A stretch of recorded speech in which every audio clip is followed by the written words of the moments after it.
I work at BSP Blackout as a part of my day job, and in political capacity, I am associated with the CFA Society of India.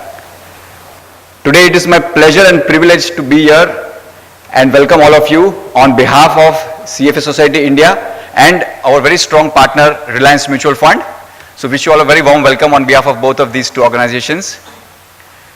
As many of you might already be familiar with CFA Society India, we are a not-for-profit organization, the Society of the CFA Institute in India.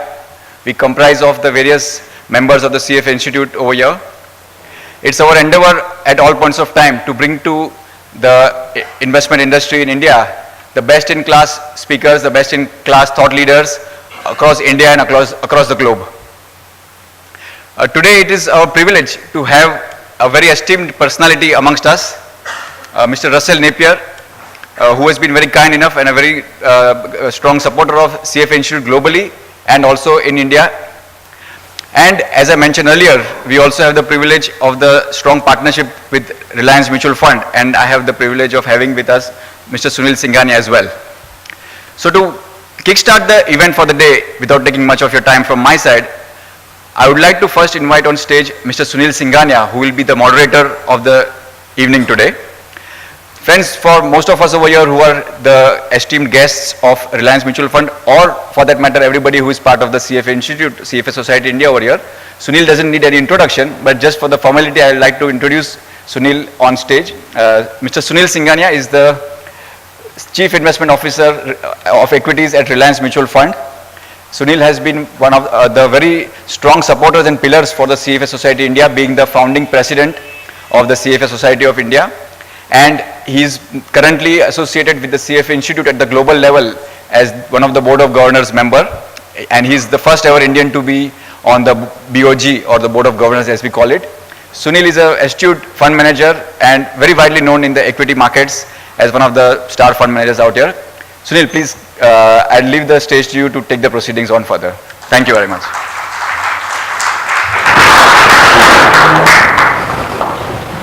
Thank you, Anil.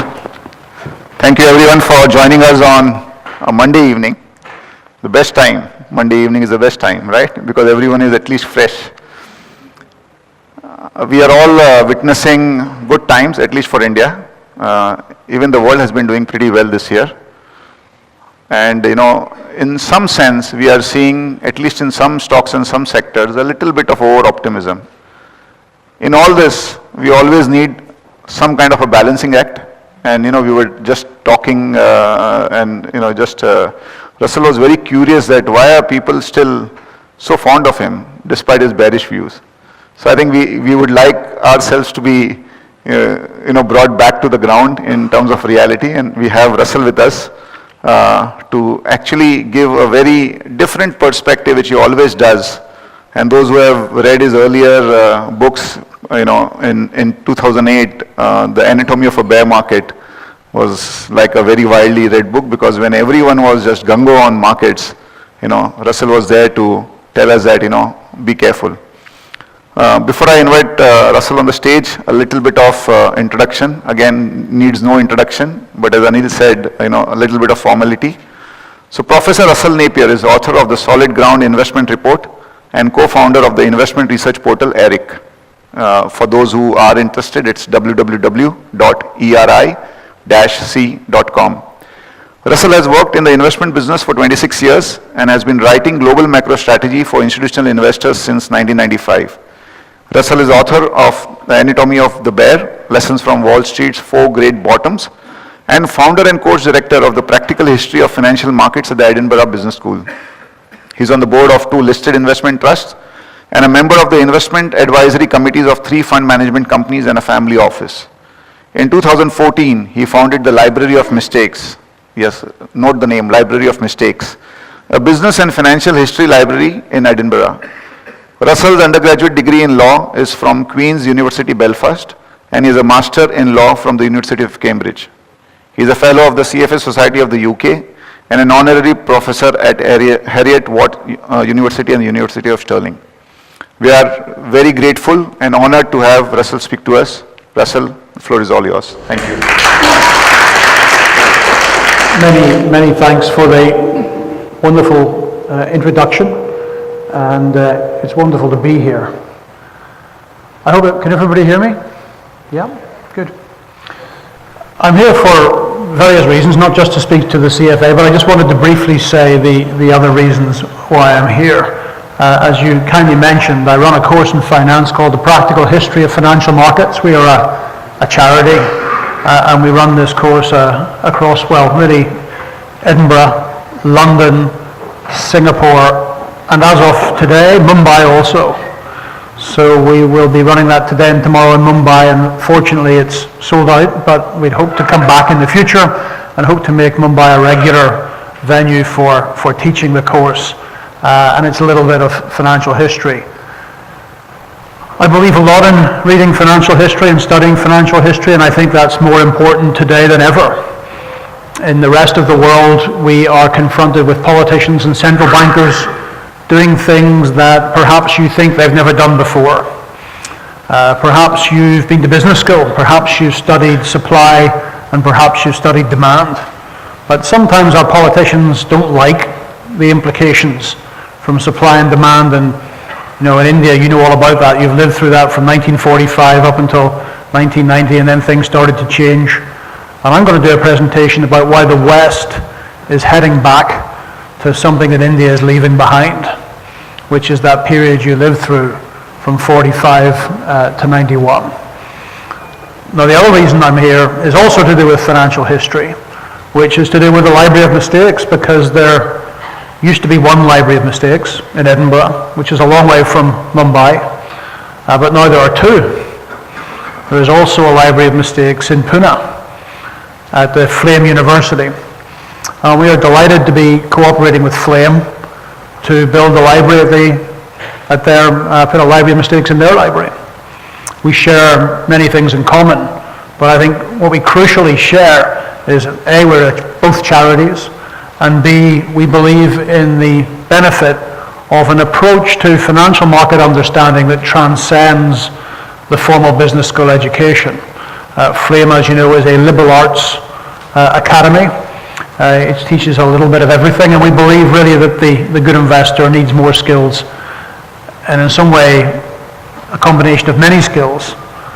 Financial history will teach you a little bit of sociology, philosophy, politics, accounts, economics, and I think as the world moves on, people are beginning more and more to realize more and more that's what we need. So this presentation is really about the change in the structure of the West, or the advanced economies. And I want to stress that. I'm going to run through a very limited number of options that the advanced economies have. But India and virtually all the emerging markets have a much wider range of options and political options. And we're approaching a defining moment in India and the emerging markets when the West will go one direction and India has an opportunity to go in a different direction. And why is that so? It's because of debt.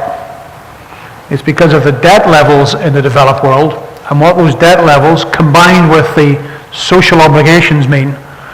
And yet the emerging markets and India are not free of debt, as you're very well aware, but their debt levels are much lower, and that leaves other options for them. So this is a bit of a longer term forecast. It focuses on the developed world rather than India, but hopefully it's going to help with the global macro outlook. And of course I will try and mention specific asset classes as I go along. So here are the conclusions first, and I'll try and relate these to asset classes before we run through why I come to these conclusions. What is the aim of central bankers today? Well, I'm sure if I asked you, we'd probably come up with 5 or 6 different things that you think central bankers are trying to do. But here's the number one thing they're trying to do. They're trying to reduce the global debt to GDP ratio. The lesson for policymakers from 2007, investors have different lessons, but for policymakers, the lesson was simple. There's too much debt in the system, and a recession can turn into a depression. I want to specifically mention the country of Ireland.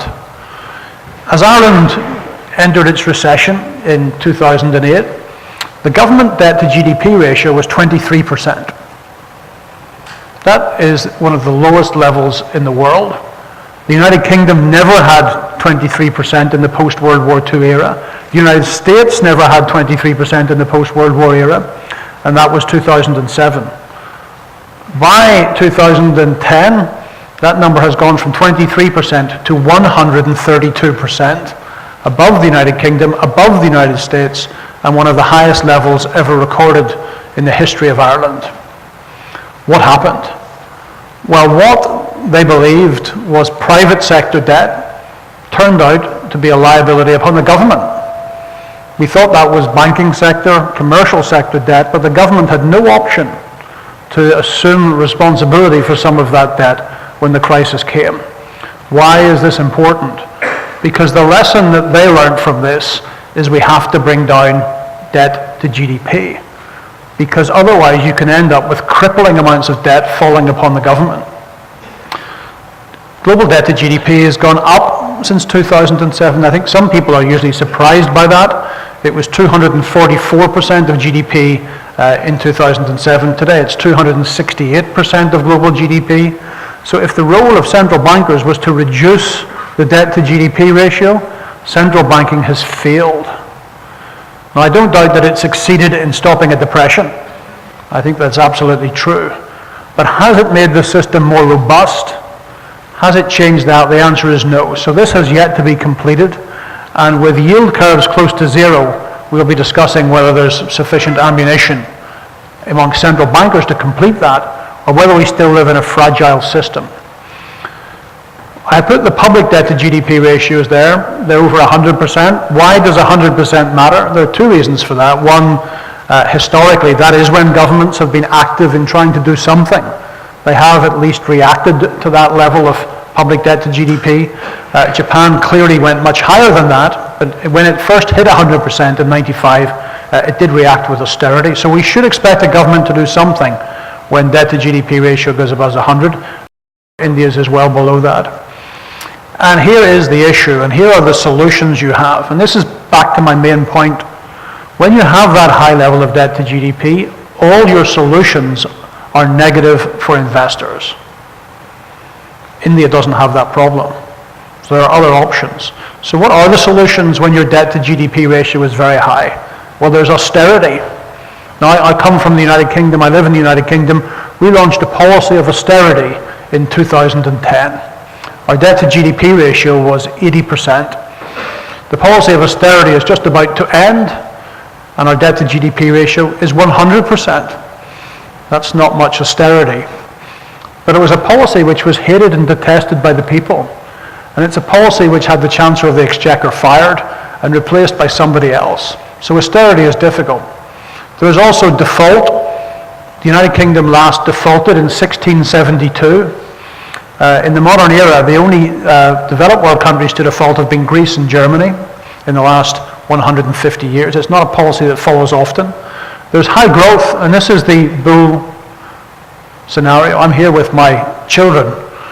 We live in the United Kingdom. For the sake of my children, I hope the solution to our problem is high growth. But it's going to have to be very high growth, and I think it's unlikely that that is the solution to our high debt problem. There's hyperinflation, and there's finally repression.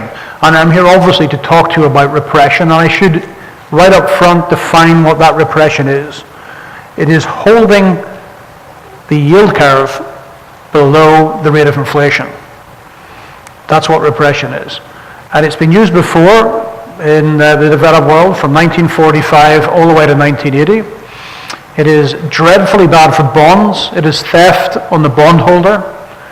And I would argue that it's going to be bad for equities as well. And I'll discuss why it's bad for equities. I once did a presentation to some British pensioners. There were maybe 200 British pensioners in the room. And the first question from the floor from an elderly lady was, what is financial repression? What does it mean for me? And the answer is, it's stealing money from old people slowly. When you hold the interest rate below inflation, you steal money from old people slowly. And it's deliberately done slowly so that they don't really realize what's going on, and they don't really panic out of the bond market, and we need to talk about how it's achieved, what it means for growth in the rest of the world, and what it means for emerging markets. As I've said, I think it's bad for investors in bonds and emerging markets. Emerging markets do, however, have another option. There are two other things I think this will lead us to. It will lead us to the conclusion that China will devalue its currency, and you realize the challenges that throws out for all emerging markets in the short run.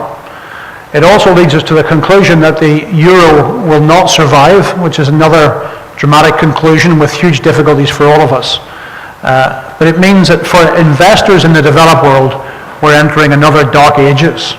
A dark ages when the person who pays for the reduction in debt to GDP ratio is actually the saver. So those are some very dramatic forecasts. Now let me look at some of the data that suggests that this is what we're going to get. So this is the public debt to GDP ratio in advanced economies. Now I think what's important actually is not just public debt. We need to look at private sector debt as well. And I will do that in just a moment. But for private sector debt, we have fairly recent data, just the last couple of decades. I wanted to look at something going back as far as I possibly could, just to show you what an extreme situation we've reached in the developed world and the advanced economies. It's not something that happens every day. In fact, it's only happened once before, and that was during World War II. That's where we are. That's how bad this has gone. And it's not just Japan.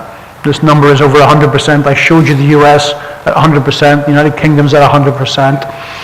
So if I make an extreme forecast about a whole change in the structure and nature of an economy, it's not going to happen every business cycle. It's only going to happen if we live in unique circumstances, and I hope this chart shows to you that we live in unique circumstances. You can see how government debt rises during World War I. You can see how it rises again during the New Deal and the launch of Keynesian economic policy. You can see the third rise associated with World War II. But frankly, the history of government debt is that it was accumulated for one purpose and one purpose only, and that was for killing people. And when the war ended, then they could stop spending. You might call that a policy of austerity. The war ends, you stop spending that money. So almost instantly, the government spending declines after a war. The rise in this government debt today is nothing to do with warfare. I'm only too aware that we have war going on in some places, dreadful wars. But that isn't the reason why this is going up. There are lots of reasons why this is going up, and obviously the most recent one is to do with bailing out the banking system. But practically it continues to go up, not because the advanced economies are killing people, but because they're keeping people alive. And it's the social security and the welfare associated with an aging population that makes us believe this will continue to go up. Now, what do you do about it? You are the policy maker.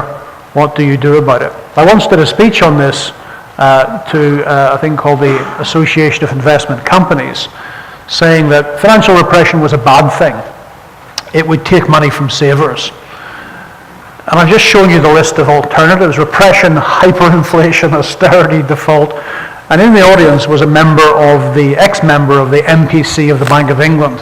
And he came to me afterwards and said, so you don't think that financial repression is a good idea? And I said, no, I don't. He said, well, do you have any other bright ideas? That's what I mean. This puts policymakers in a corner. Of course, policymakers would like to do the right thing, but there are a limited number of options. And India is not in this corner, nor are many other emerging markets. So that's why I think we live in exceptional times, and I think all of us have to think, if we're sitting here 20 or 30 years from now, and this chart is going down, how is it going down? What have they done? How have they achieved it? And we need to think about that. I think they can only really do it by taking money from savers. So I want to add in the private sector debt. Now, as I said, the real problem here is we don't have data for private sector debt going back a very long time, with the exception of the United States of America. And in the United States of America, we have a private debt to GDP ratio going back to 1952. The bottom line on this chart is the government debt to GDP ratio, The middle line is the private sector debt to GDP ratio. I should say that's the non-financial private sector debt. This is a BIS data. The financial system debt is removed because, well, that is lent to somebody else in the economy. So there'd be a double counting going on if we counted the financial sector debt. So we take it out, and the top line is just adding the bottom two lines together. So the top line is private non-financial debt plus public debt. So it's the total debt to GDP ratio of the economy. And it hasn't gone down. Now you can see in recent years there's a redistribution effect. You can see that the private sector has de-geared somewhat. But you can see that the public sector debt has just about equalized that. And what we have now is total debt pretty much the same as 2007. It's a problem that hasn't been solved. And the reason for starting with this chart is to show you how extreme that is in a historical context. The last time we entered this period of repression, where we needed to keep the yield curve below inflation, was post-World War II. And the reason we did it is that the governments of the time considered their debt to GDP ratios to be too high. Well, look at this chart. The total debt to GDP ratio was under 140% the last time they needed this policy. And today it's 250%. Now, as you can see, the policy was relatively successful in bringing down government debt. It was also successful, much more so in the United Kingdom, where government debt to GDP started at 250% of GDP in 1945. But after a prolonged period of inflation higher than the yield curve, it actually ended up at 32% by 1982. If you'd been a bondholder in 1945 and held bonds to 1982, you lost 90% of your purchasing power. That's 9-0. You had a real loss of 90%. And that was the cost you paid for holding government debt during a period of repression. So the reason for showing you that long-run data is twofold. One, debt to GDP ratios are higher. That is, obviously, if we add the government and the private sector. But crucially, to point out a structural difference here, that the last time we needed repression, private sector debt to GDP was very low and rose. Now, what I'm going to argue to you is that the policy today would also be aimed at forcing down private sector debt to GDP. Now, as investors, there can be nothing potentially more important for our returns than the gearing over the assets we invest in. And let's be honest here, for 30 years, the financial service industry has done nothing but gear up existing assets.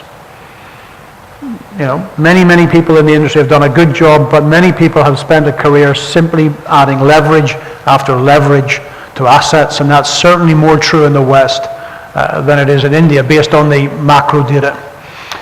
What happens if we were to go through 30 years of de-gearing the financial system? That's what I'm going to argue to you. I'm going to argue to you that we are now in a process of de-gearing both the public and the private sector. What happens to return on those assets as we de-gear? Do they go up or do they go down? What happens if we replace debt with equity over the next 30 years? We've had effectively in the developed world a massive de-equitization of the financial system. What happens if we go into a prolonged period of re-equitization? You know, we're running the practical history course in Mumbai today, and we put a chart up, and that chart shows you a plot between GDP growth and return from equities. And there is no correlation. And everybody in the audience was kind of stunned by this. How can there be no correlation between GDP growth and return from equities? Well, it's because it's all about the supply of capital, not just demand in the economy, but supply of capital. And if you had an economy which is actually growing very well, but had to issue immense amounts of equity to fund that form of growth, then I suggest to you that returns from equity would not be high. So whether this has to come down or not is really very important. Now, since I wrote this report, I had dinner a few weeks ago with Lord Turner, who's the author of Debt and the Devil, that you may know. It's a new book on reforms in the banking system. And I was talking about the methods that the government might use to bring down the amount of debt in the private sector. And a friend of mine who was at dinner directed me to the OECD website. And I suggest you go and look at the OECD website and look at the BEPS initiative. And it's an initiative where over 100 governments and from 100 countries are trying to harmonize global tax. And here's point 4 of the BEPS. There would be a fixed ratio for the total amount of interest expense that can be deducted in computing corporation tax. Now, I think that's revolutionary. As you know, anybody can gear up any asset, and all of that gearing, all that interest expense can be deducted in computing corporation tax. So I guess the key question you'll want to ask is, what is the ratio? What is the OECD proposing for the maximum amount of interest you could deduct from your EBITDA when computing your corporation tax? The current range for discussion is 10 to 30%. So the maximum interest expense you could deduct after EBITDA to compute corporation tax is 10 to 30%. Look at the gearing ratio of the private sector. What percentage of the private sector would be forced into a de-gearing in that scenario? And I can think particularly of private equity and commercial property, where gearing is extremely high in the advanced economies, that would find themselves struggling. So often when I do this presentation, people say, give me some evidence, any evidence whatsoever, that this is going to happen. You're just fantasizing and hypothesizing about things. Well, go to the OECD website, and you will see the tools are there to enforce a de-gearing on the developed world. So the first thing is, why do governments care about debt levels? And this is particularly public debt levels. So obviously we have the famous Reinhardt and Rogoff's analysis, which has obviously been questioned by people like Paul Krugman. But the analysis suggested that real growth rates will decline significantly when public debt to GDP ratio goes over 100%. That's important if you're a politician. You want to have as best growth as you can. You want to employ people. You want to get re-elected. And secondly, the IMF World Economic Outlook also looked at the history of public debt to GDP above 100%, and there's evidence that that is actually a level which historically has triggered some action. And finally, what I've already mentioned is this history of the Irish and how what looks like private sector debt can suddenly become public sector debt. So I think it would be naive to just suggest that they don't care, they're doing nothing about it. And I would put down just about every move I've seen since 2009 by governments and central bankers as ultimately being aimed to reduce our debt to GDP levels. So there's the options for doing this again. So why do I think it won't be austerity? Because austerity doesn't get people elected. You know, I speak to audiences quite a lot, audiences of investors, and I ask a question, so I'm not going to ask you a question, okay? So I just want you to put your hand up. Who in the audience has a degree in politics? How much time do you spend looking at politics? Is it more than it was 5 years ago? And yet, none of us, I haven't got a degree in politics. I do this in America, maybe we get 5%. I do it in the United Kingdom, maybe 5%. We have an industry completely untrained in dealing with politicians. We need to get that expertise. We need to understand what's going on. And it's much worse in the West than it is in India. You're moving, in my opinion, moving slowly in the right direction. We're moving slowly in the wrong direction. But the history of austerity is a history of politicians. You have to think like a politician. I know it's boring. It's probably quite scary. But you have to begin to think like a politician. What would a politician do? Well, austerity doesn't get you re-elected. So I don't think it'll be austerity, and I've cited the British example. Default. The work, once again, by the Bank of England looked at the history of default in developed world. There's very few defaults in the developed world, by the way. Quite a few defaults in the emerging world. But in the developed world, you could expect an immediate 7% decline in your GDP. Remember, if the state defaults, what does the private sector have to pay for credit?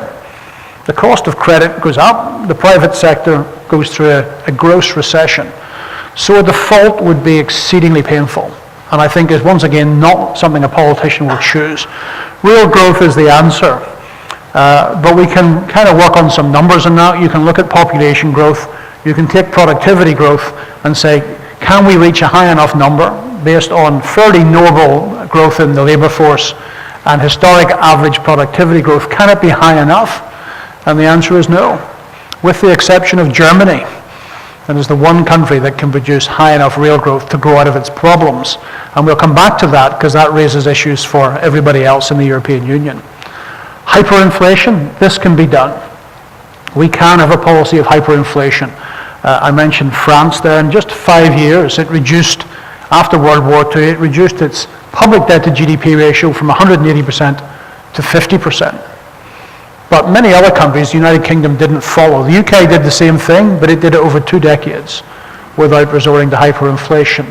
I believe that hyperinflation is not something that will be deliberately chosen in the developed world. It is too dangerous, and it is something which we can control. We controlled it in the United Kingdom after World War II, but we controlled it with all sorts of horrible controls which were inherently negative for the owners of savings and the owners of capital, whether those were price controls, wage controls, credit controls, capital controls. These were the mechanisms through which we stopped hyperinflation, but we still produced very negative returns for investors. And finally, that repression number, you can see just how long it took the United Kingdom to bring its debt to GDP ratio under control the last time, 1945 to 1980. So here's the other problem with repression. It takes a long time. It's structural in nature, and it's not as if it's going to go away in a week or two or a month or two or a year or two. And I know there are many people out there who just think this thing by central bankers is a one-off, it's a temporary, and we'll go back to normal. We're not going back to normal. It gets worse. Why does it get worse? Let me give you a brief example. Let's assume that I'm wrong about the world and things get better, and growth picks up in the advanced economies and inflation picks up in the advanced economies. But it's really crucial to get the debt to GDP ratio down that interest rates don't. Somebody has to buy the government bonds. Well, the one institution that can't really buy the government bonds is the central bank. When we know the central bank is buying bonds in an era where there's no growth and there's no inflation, we know the central bank balance sheet's expanding, and it's not really panicking anybody because it's not showing up in inflation. But if it does show up in inflation, how on earth are you going to keep the yield curve down? Central bank has to back away. The private sector sees inflation, so it'll be selling government bonds. And the answer on what repression means is you force the savings system to buy the government bonds. And the easy way to do that is through regulation. So to me, the 3 most dangerous words in the English language are macro-prudential regulation. People look at me strangely. How on earth can you be against prudential regulation? Well, as we'll discover as we go on in this presentation, when the governments make the same mistake twice, they always have the good grace to give it a different name. And this financial repression will be called macro-prudential regulation. You see, you can never and you will never announce a policy of financial repression. That would be like a burglar entering your home playing a trumpet. It doesn't happen that way. So I hope what we'll learn as we go forward through the presentation is some of the things you should look out for that tell you that it's going to be financial repression, because frankly, they'll never be announced. So clearly the first thing is holding down the yield curve by the central bankers. But the crucial thing about this will be the capture of the financial system as we go forward. So I am going to show you far too many charts of every country I can possibly get and their debt to GDP ratio, because you'll all be interested in different countries, and of course we'll have to stop when we get to India. But I'm not going to talk about all of these, but I've got all the data the BIS has just to show you where we are. So on the left we have the advanced economies. Now I hope you can see from the back of the room, but it's about 260% of GDP. And remember, relate it back to the US chart, we've just never seen anything like this before. And then look at the chart on the right-hand side. Now it looks worse. This is the joys of optics. It looks worse because it's rising steeply, but it is about 180% of GDP. Fundamentally completely different, particularly in the public sector and in the government sector. It's way below 100%. These are not numbers that have historically forced governments to make these decisions we've talked about. They don't have this limited range of options: austerity, default, hyperinflation, repression. At this level of debt, you can go out of this with real GDP growth. You don't need levels that are completely exceptional. You can get out of this in a perfectly normal way without robbing your savers.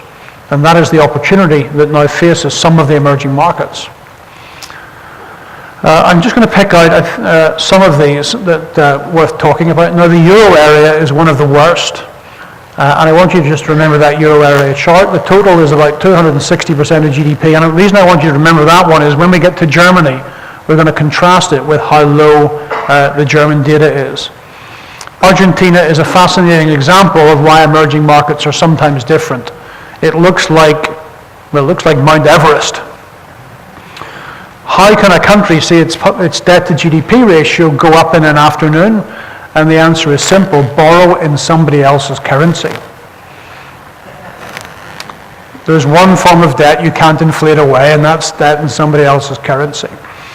And if you try to do that on your domestic debt and your currency devalues, your debt to GDP ratio goes up. So when we look at emerging markets, yes, we look at their debt to GDP ratios, but we have to look beyond that to see how much is in foreign currency debt, because that will limit some of the policies. Now, the good news is that once again, India's foreign currency debt to GDP ratio is at a level which historically would not cause problems for the economy. Maybe much higher than it was, but as a percentage of GDP, it's still probably around 20%. And that is also true for China. So for some of the biggest emerging markets in the world, the level of foreign currency debt may look high, and it's not going to be unpainful for some people, but on the whole, it's not at levels that threaten the financial crisis.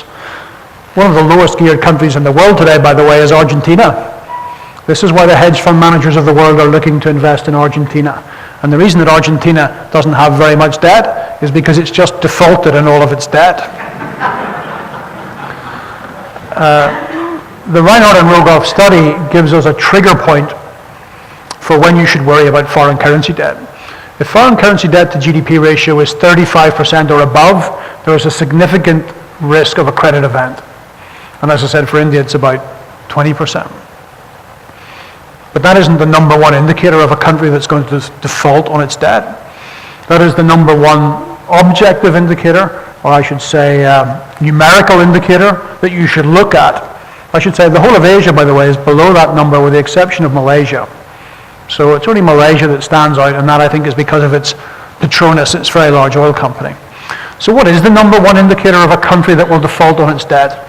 And the answer is a country that has defaulted on its debt. So Argentina may be a low number, and there may be a short-term opportunity there, but the history of the country is not covered in glory when it comes to making good on its foreign currency debt. Now, I'm going to have to go through these very quickly, but I'm putting them up so you can see just where we've got to. I mean, look at Austria. It's 240% of GDP, the total. I thought these guys were like Germans.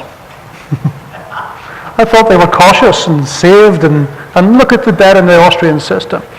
Australia is fascinating, and Australia and Canada fall into the same group. Public debt to GDP, exceedingly low, but total debt to GDP, exceedingly high.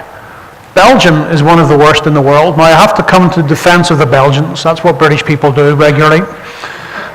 The Belgian number is partially because so many multinationals borrow in Belgium. There are tax advantages in Belgium and Luxembourg and Ireland, which push the numbers for those three countries higher than they would otherwise be. But Brazil is low. It's just gone through 140%. Remember, advanced economies are looking more like 250%. I'll skip past Chile, I mentioned Canada, and there's China.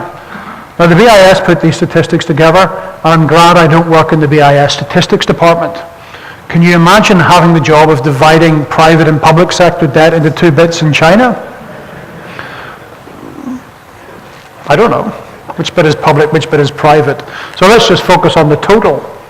And the total is just the same as the United States of America. It's no worse. It's just the same. It's the same as the advanced economies. That's much higher than India, but it's not much higher than the advanced economies. And we're talking about solutions where one way or another we have to inflate away this debt. Nominal GDP growth has to grow faster than the growth in debt. How could you do that with an exchange rate policy? An exchange rate policy is a fetter, it's a limit, it's a restriction on your domestic monetary policy. How on earth are they going to do that while maintaining the link to the dollar? And I can't give you any timing on that. I've believed since 2012 that the renminbi would devalue, and that was clearly early, and it's devaluing today in a controlled fashion.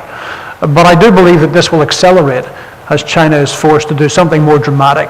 Now, that's not a collapse of China, but it is a collapse of the exchange rate. And as I said earlier, we all know what that means. It's not good news.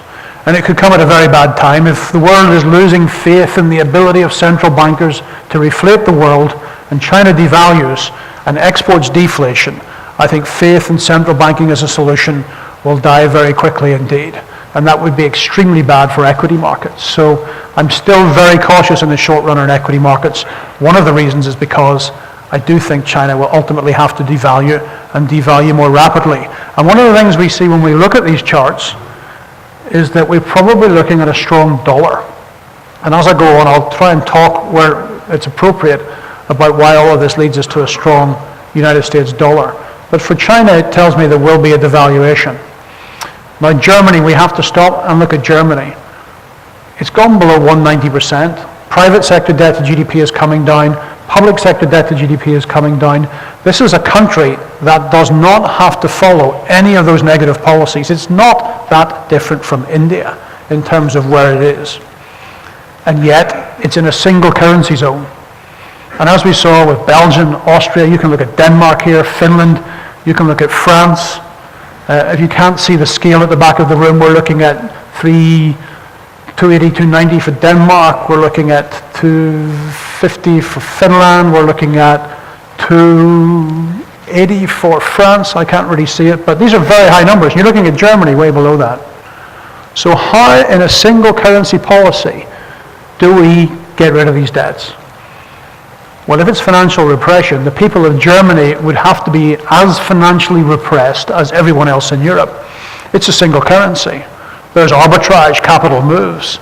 You couldn't inflict a negative real yield on the people of France of 4, and the Germans get +2.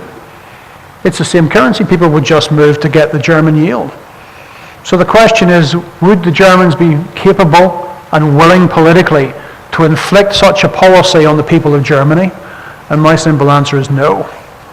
It would be very difficult for any German politician to enforce such a policy on the people of Germany, particularly given the history of Germany with high inflation and the destruction of savers and the destruction of the middle class. I can give you lots of reasons why the euro is in trouble. We maybe touch on that in the Q&A. But fundamentally, there's a discrepancy in this single currency bloc about the type of policies that have to be followed by some, including big ones, France and Italy, and the policy that has to be followed by the one at the center. I'm going to move quickly and just pick out any that stand out. India, we have to stop at India. Now, this is the BIS data. I don't know if any of this data is absolutely perfect, but it's the best we've got, and it's showing the total Indian number at 130% of GDP.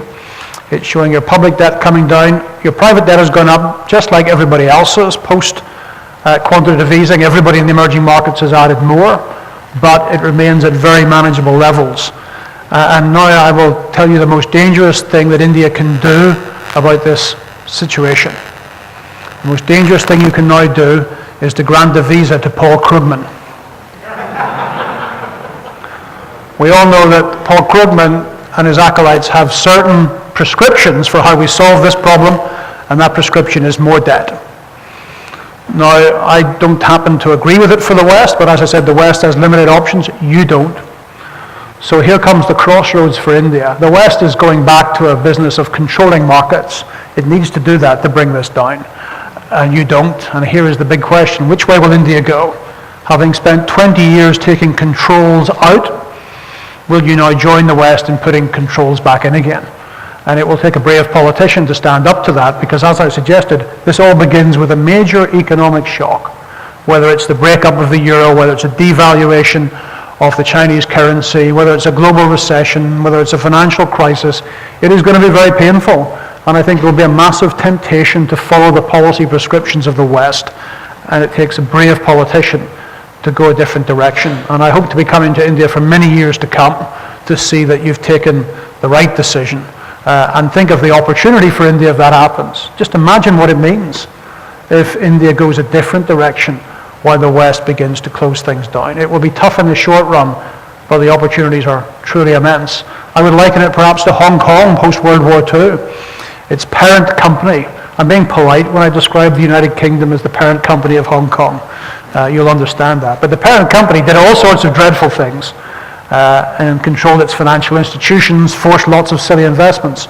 But the subsidiary just got on with it and stayed open for business, stayed more orientated towards more free markets, and of course post-war was a huge success.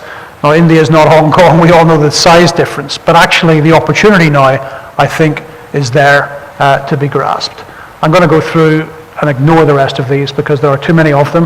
I've only got to I in this, so we'll leave all of them and we'll come to some of the methods and methodologies that we need to bring down debt to GDP. Now this is the most important one. This is the US monetary base as a percentage of GDP, and this chart goes back to 1935. So it's really almost never been higher. Now many people look at the chart and get terrified about inflation. What is the monetary base? It's the liquidity of the banking system, and remember the banking system has a liquidity ratio. And when the fractional reserve banking system extends credit, it also creates money. The vast majority of all the money in the world is created by commercial bankers, not central bankers. So this gives the commercial bankers of the world the ability to create effectively an infinite amount of money. So why shouldn't we be worried about very high inflation and perhaps hyperinflation? This is so large because the central bankers have bought a lot of debt. And in buying government debt, they create these reserves. So let's start with the really good news. Public debt held by the central banker isn't debt. It has ceased to be debt. It's gone. People all the time say, couldn't they forgive the debt one day? It's forgiven. Imagine that I make a transfer to you one day. I transfer money to you in perpetuity. And any interest you pay me, I just give you back the interest. That's a transfer in perpetuity without interest, also known as a gift. It's a gift. Now, if I ever contract my balance sheet as a central banker, then it's not a gift. The Fed is raising interest rates without contracting its balance sheet. Shouldn't it have contracted its balance sheet first? It's no intention of ever contracting its balance sheet. And if you want to read more about this, there's a thing called the Chicago Plan, which you might be familiar with, put together in 1932 by some of the world's greatest economists, Irving Fisher, Frank Knight. They put it to President Roosevelt, and that plan was the abolition of the fractional reserve banking system. And it's a plan endorsed by Mervyn King in his new book, The End of Alchemy, which is a must-read book about just how grossly things are going to change. And the people who devised the Chicago Plan gave lots of reasons why it was a good thing. But there's one incredible line in that, and it says this: a debt held by the central bank ceases to be debt and becomes equity in the Commonwealth. What a wonderful phrase, equity in the Commonwealth. And here's the problem with free money. Not that I've ever been subjected to free money myself, but I believe if you get free money, it's very hard to turn it down. And if the governments are in the business of getting free money, you might have a few problems stopping them. So how do we stop this? With these huge amount of reserves in the system, with a central bank no intention of contracting its balance sheet, it's really easy. I mean, it's very simple. We've been here before. Look, it was here before. Now, from 1945 to 1985, did we get hyperinflation? We did not. We clearly had relatively high inflation over that period, but we didn't get hyperinflation. So how did they control it? Credit controls.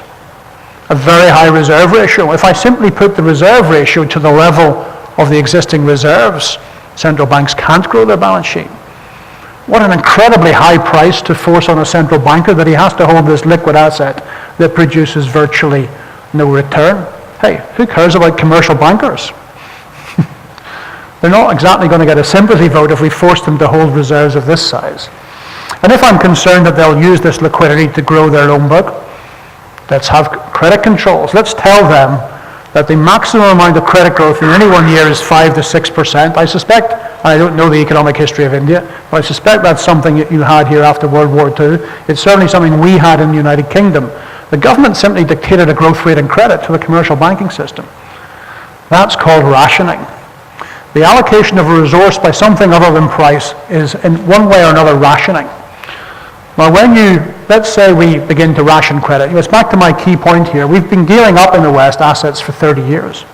This is how you de-gear them. You simply put a limit on the growth of credit. Who gets it? Let's imagine that system comes to pass. Who gets the credit? Well, I can tell you who isn't going to get the credit if there's only a limited amount of credit to go around. Goldman Sachs. And I don't pick on Goldman Sachs deliberately, but I just pick on it to make a point that the investment banking community should not expect to be top of the list for credit if credit's rationed. Private equity, I don't think they'll be on top of the list. We all know who top of the list to get credit is. It's the government itself. Who's next on the list? People who vote for the government. But we're changing the nature of this whole system, and that's really what I'm trying to get to here. To de-gear this system means going back to an era when credit and capital are directed by the government and not directed by the private sector. And as I said, this is India's challenge. You're emerging from that system into something better. But the West, I think, because of this chart, because of the need to reduce debt to GDP ratio, is heading in a very different direction. So very quickly, I'm going to run through some of the things you should expect to see that will not be called financial repression, but are financial repression. Ownership or control of the financial system. Basel III is exactly that. It already forces commercial bankers to own more government debt. We have a Financial Policy Committee of the Bank of England, which is actually using its toolkit to prevent capital and credit flowing to the buy-to-let residential property market. Now that seems like a small thing, and it is a small thing, but remember what just happened there. Interest rates in the United Kingdom have not gone up, but it is now incredibly difficult to borrow money to do a buy-to-let residential property. A committee, I think it's a committee of 12 people, decided that that wasn't possible. I don't like committees of 12 people. I like markets of thousands of people. If you have a committee of 12 people doing something, they have inherently politicized that. So we're talking about the politicization of credit. Government-mandated interest rates. Banks did not set their deposit rates after World War II. The US government set those rates. And capital controls. Now this is the most dangerous of the lot, but also I think the most probable. Christine Lagarde has already made speeches about the need for capital controls, and it clearly changes the world and is a challenge for India, because you do rely on foreign capital. And I think it's one of the reasons why things might have to get more difficult before they get better. You don't have to call it capital controls. When President Kennedy introduced capital controls in the United States of America, he called it the interest equalization tax. Well, how could anybody be against equalization? When governments introduce these policies for a second time, they call them something else. The wealth tax in France, this is a tax on wealth. What do they call it? They call it the solidarity tax. Who could be against solidarity? So these policies come under different names, and that's why I list them here for you to look after them. Restricted investment lists. For a long period, trustees of pension funds, life funds, charities were given a list of things that they could and couldn't own. Guess what? Government debt was rated very highly and equities were rated very lowly. A simple act of legislation forcing the private sector to own government debt. Transaction taxes.